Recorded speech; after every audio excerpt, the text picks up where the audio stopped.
तर नमस्कार मंडळी, कशा आहात तुम्ही सर्वजण? तर गाईज मी आज चालली होते मम्मीकडे. तर मम्मीचे स्लॅब पडणार होतं आणि त्याची पूजा होते म्हणून आम्ही निघालो आहे. तर गाईज किती छान असा रोड आहे ना, म्हणजे खूप हायवेला आहोत असं वाटते. लांब कुठे नाही, घराजवळच आहे माझ्या. तर गाईज आम्ही आलो आहोत घरी आणि जेवण वगैरे तयार झालं होतं. त्यानंतर माझ्या बहिणींच्या मुलांना वगैरे सगळ्यांना गाडीवरती जागा पुरेना. बहिणीच्या 2 मुलांना मी घेतलं आणि आम्ही निघालो शेतात. शेतात स्लॅब घातलं होतं. गावात घर आहे. आता निघालो शेतात आणि गाईज पुढच्या गाडीवरती होते 2 माझ्या बहिणी आणि मामा. त्यानंतर आलेलो आहोत आम्ही स्लॅबजवळ. तर गाईज इथे भरपूर जणांना सांगितलं होतं पूजेला. स्लॅबची पूजा होती. वास्तुशांती वगैरे नाही, बट स्लॅब पडणार होतं त्याची पूजा करायची होती. त्यानंतर एक बहीण तर गेली कुठं, 2 बहिणींना शूटमध्ये घेतलं. त्यानंतर इकडे आमच्या मामाचं वेगळं चालू होतं. नारळ फोडायला गेलं, पूर्ण नारळच फुटला. त्यानंतर इकडे कामगारांना जेवण वगैरे दिलं आणि ओवीची दादागिरी बघा. तिला कोण हात लावते तिला आवडत नाही म्हणून ती ढकलून द्यायला लागली होती. तर ही माझी आहे मोठी बहीण आणि खरंच तिला असं पुढे पुढे काम करताना बघून मला खूपच भारी वाटते. ही आहे दुसरी बहीण आणि एक तिसरी बहीण आहे. मला 3 बहिणी आहेत आणि ही माझी आहे आजी.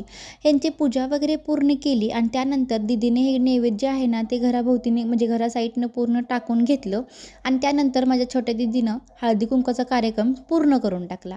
आणि खरंच हे सगळ्या बायका आल्या होत्या आणि त्यानंतर पूजा झाली होती चालू.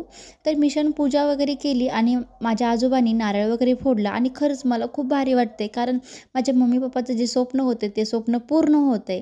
म्हणजे आता तरी चालू आहे, पूर्ण झालं म्हणजे वास्तुशांती वगैरे होणारच आहे. त्यानंतर माझ्या मम्मी-पप्पाचं स्वप्न पूर्ण होते असं मला वाटते.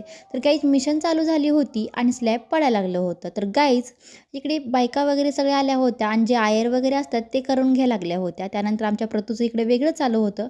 कोण जेवू किंवा न जेवू, पण आमच्या प्रतूचं हे काहीतरी चालू असतं. तुम्हाला म्हटलं होतं, वरती गेलो, स्लॅबवरती गेलो, स्लॅबची पूजा वगैरे केली आणि त्यानंतर स्लॅबचं जे टाकायचं चालू होतं ते काम चालू झालं.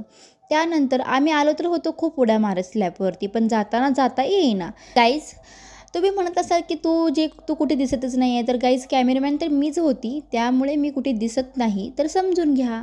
आणि त्यानंतर इकडे जेवण चालू झालं होतं, कारण पूजा वगैरे संपन्न झालेली आहे आणि जेवण चालू होतं. इकडे आयर वगैरे केला आणि मला दीदी म्हणत होती की तू शूटमध्ये नाही, तू जेवण करताना तुझं शूट करते, पण मला नाही आवडत होता. तर गाईज आजचा दिवस तर इथंच एंड करते आणि त्यानंतर इथून सगळं पूर्ण झालं. मग आलो घरी. घरी आल्यानंतर माझ्या 3 बहिणींना घेऊन मी थोडंसं शूट केलं. तर बाय, भेटूया अजून एका पुढच्या ब्लॉगमध्ये. Bye bye.